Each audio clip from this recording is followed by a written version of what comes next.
Welcome back, everyone, to the Deep Dive. This time, we're taking a closer look at Anna Wintour. Ah, the iconic editor-in-chief of Vogue. Exactly. And to really get under the sunglasses, we're going to be diving deep into Amy Odell's biography, Anna. I think a lot of people might have this image of Wintour as just this, Ice Queen. yeah, kinda. But there's so much more to her story, and it's really intertwined with the whole evolution of the fashion industry itself. Oh, for sure.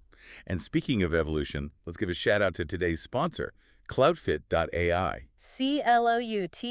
CLOUTFIT.ai. They're doing some seriously cool stuff with AI in fashion commerce, helping brands boost engagement and And really rake in the revenue. absolutely. But back to Anna. What really jumped out at me in the book was how much her early life kind of foreshadowed her whole career. Oh, totally. Like, she went to all these fancy schools, but she was way more into fashion than, hitting the books. Sounds familiar. Right. Total fashion editor in the making.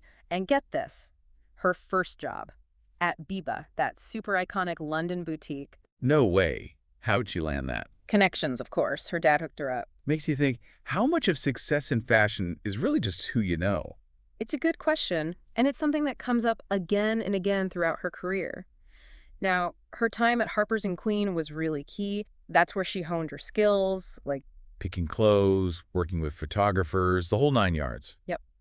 But it's interesting, her stint at Vogue in '75, it was brief, but it seems like that's when she first saw how inefficient and wasteful the industry could be. And that probably fueled her drive for Streamlined excellence. totally. I mean, the book even says she wore a white Azadine dress and Manolo Blahniks. While having labor contractions. Wow. Talk about dedication. But that strong aesthetic, that edgy vision she had, it sometimes led to clashes, like at Harper's Bazaar, She butted heads with her superiors over the magazine's direction. because she wanted something bolder, more avant-garde. Exactly. And it wasn't just a one-time thing. At Saudi magazine, her ambition and that fierce independence caused friction with her boss, too. Sounds like a pattern's emerging here. For sure. Yeah. So what happens when someone this strong-willed lands the top job at Vogue? Well, I'm guessing it wasn't all smooth sailing. You guessed right. From day one, her attention to detail, that unwavering commitment to her vision. It caused some serious friction with the old guard at Vogue. Yeah, it was like she had to disrupt the system to make her mark. But she was smart about it. Remember how she built those relationships with people like Alexander Lieberman, the editorial director at Condé Nast? Oh yeah, she was playing the long game. But her boldest move, putting celebrities on the cover of Vogue, Totally unheard of at the time, a total break with tradition. and now it's iconic. I mean, Vogue covers are like the place for actors, musicians. It was a huge gamble, but it paid off big time. But, we have to be real, Anna's demanding nature. Especially towards women. Yeah, it contributed to that whole Ice Queen persona.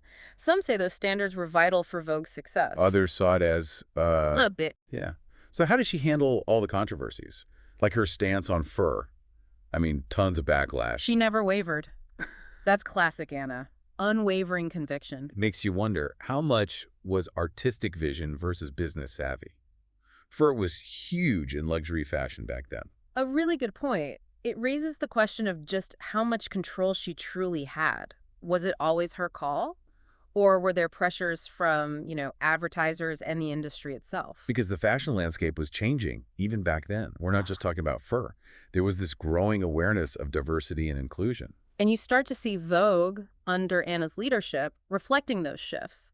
But how she navigated that, well, that's a whole other story. Definitely. Yeah. I mean, the 2008 financial crisis, it really hit the fashion world hard. Yeah, I bet. Like the whole industry was on shaky ground. Totally. Advertisers pulled back, subscriptions plummeted, and the way people consumed content, it all changed practically overnight. And print magazines, they must have been hit the hardest.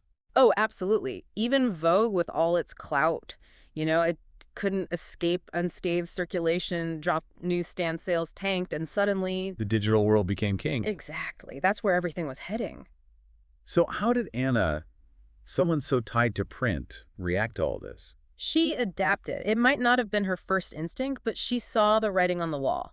The future of Vogue, the Yeah. future of fashion, it was all going digital. It's like she always had her finger on the pulse. Right. But social media, that was a whole other beast. Yeah, talk about a game changer. Suddenly everyone had a voice. Bloggers, influencers, everyday people, they were all curating their own style, and it challenged the whole established order.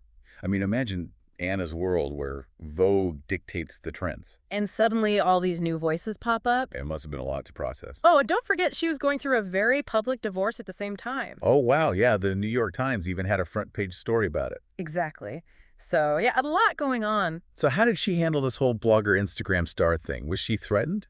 Initially, there was definitely some skepticism. It was a completely new way of operating. And that sense of control, that exclusivity that Vogue was known for was being challenged. But eventually she came around. It seems so. She recognized the power of these platforms, their ability to connect with a vast and engaged audience, an audience that maybe Vogue wasn't reaching in the same way. So she saw the potential. Yeah, but it wasn't like she completely surrendered control. She kept a tight rein on Vogue's editorial direction. But she made some strategic moves, integrating social media, featuring influencers in the magazine. It was a recognition that the landscape had changed and she needed to adapt. Like, if you can't beat them, join them. But on her terms, of course. Exactly. And Vogue.com was gaining serious traction under her leadership, millions of unique visitors a month, lucrative ad deals, all while streamlining costs. She was proving her business savvy. Oh, yeah. She was navigating this dual world of print and digital, trying to make them work together. And then came the Kim Kardashian and Kanye West Vogue cover. In 2014, What? yeah, that was a bombshell. People were either thrilled or horrified. It was a calculated risk. Anna even said, for Vogue not to recognize their cultural influence would have been a big misstep. Do you think she really believed in it, or was it just a business move? Hard to say for sure, but the impact was undeniable. It generated massive buzz, put Vogue right at the center of pop culture, and it really reflected the shifting dynamics of celebrity and influence. It was a sign that the old rules no longer applied. And then there's the case of Style.com, Condé Nast's fashion website, separate from Vogue.com. Right, I remember that. So in 2015, they decided to merge the two with Vogue.com, absorbing all of Style.com's content and audience. That must have ruffled some feathers. It definitely caused some tension. Some saw it as a power grab by Anna, consolidating her influence online. And while she and her team presented it as a logical business decision, There were probably hurt feelings. for sure. But in the end, Vogue.com emerged as this digital powerhouse. So she was solidifying her online presence, too. Did she do anything else to kind of assert herself in this new digital world? Well, she started appearing as herself in Vogue.com videos. Remember that one with Ben Stiller and Owen Wilson for Zoolander 2? Oh, yeah. That was fun. It showed she was willing to adapt, become part of the content in a way she hadn't before. Interesting. So then there's Teen Vogue, which had been around since 2003. It was always seen as sort of the little sister to Vogue, right? Yeah, more lighthearted. But in 2016, Anna shook things up.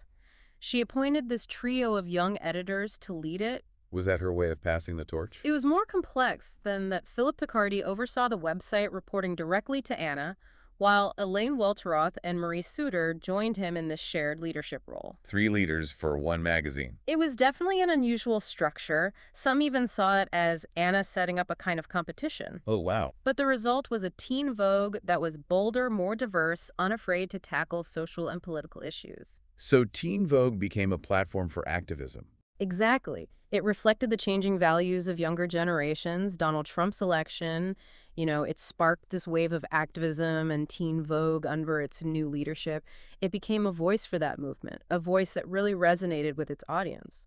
And how did Anna feel about this? I mean, it was so different from the Vogue. She built the Vogue that was always seen as being above politics. From what I gathered, she gave them space to experiment, to find their own voice. But there was definitely a tension, this generational divide between the old guard and the new guard, each with their own vision for fashion. It was like she was testing the boundaries. Exactly. And meanwhile, Vogue itself was changing too. Anna started hiring editors who pushed for more diversity and inclusion.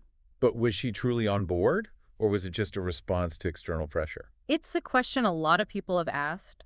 There were definitely some missteps along the way, like that 2017 issue with Gigi Hadid and black basketball players. It was criticized for being tone-deaf on race. And then there was her support for Marchesa, the designer, whose co-founder was married to Harvey Weinstein. Yeah, that didn't go over well. It showed that even Anna Wintour couldn't escape scrutiny in these changing times. And then there was the hashtag #MeToo movement. Right. That had a huge impact on fashion-challenging power structures, exposing abuse. And even Anna Wintour wasn't immune. In 2018, she was criticized for Vogue's long-standing relationships with photographers Mario Testino and Bruce Weber. Both accused of sexual misconduct. It was a wake-up call for the whole industry. Absolutely. A realization that the old ways wouldn't fly anymore. And Anna, whether she liked it or not, had to face this new reality. It was a time of reckoning. For sure. And then just as the industry was grappling with all this, a new challenge emerged: the COVID-19 pandemic. Talk about a curveball. It's hard to even imagine what that must have been like. The pandemic just turned everything upside down. Oh, absolutely. It forced a total reevaluation for so many industries, and fashion was right there on the front lines. I mean, suddenly those glamorous runway shows, the jet-setting photo shoots, it all came to a screeching halt. Exactly. And it exposed some of the less glamorous sides of the industry. Like the environmental impact and the treatment of garment workers. Right. Those issues really came to the forefront. So sustainability and ethical production, those became even more crucial. Oh, for sure. Consumers demanded more transparency, and brands had to listen. And in the midst of all this chaos, Anna stepped up. She spearheaded those initiatives to help struggling designers, like a common thread. Which gave them financial support and a platform to tell their stories. Yeah, it was a moment where fashion had to show its human side. Definitely. But what about the Met Gala? I mean, that's like Anna's baby. Yeah, even the Met Gala had to take a pause in 2020. Wow. That must have been surreal to have this iconic event just vanish for a year. It was a stark reminder that nothing is truly untouchable. And when the Met Gala did return... It was different, right? Oh, yeah, much more intimate, focused Yeah. on American designers. Yeah. Reflected the challenges the industry was facing. A kind of recalibration. Exactly. But, throughout all of this, one thing remained constant: Anna's incredible eye for talent. She's always championed emerging designers. Always. It's like she has this sixth sense for what's next, and it's definitely a key part of her lasting impact on fashion. So as she moves into the later chapters of her career, Her legacy is undeniable, one of the most powerful figures in fashion history. absolutely.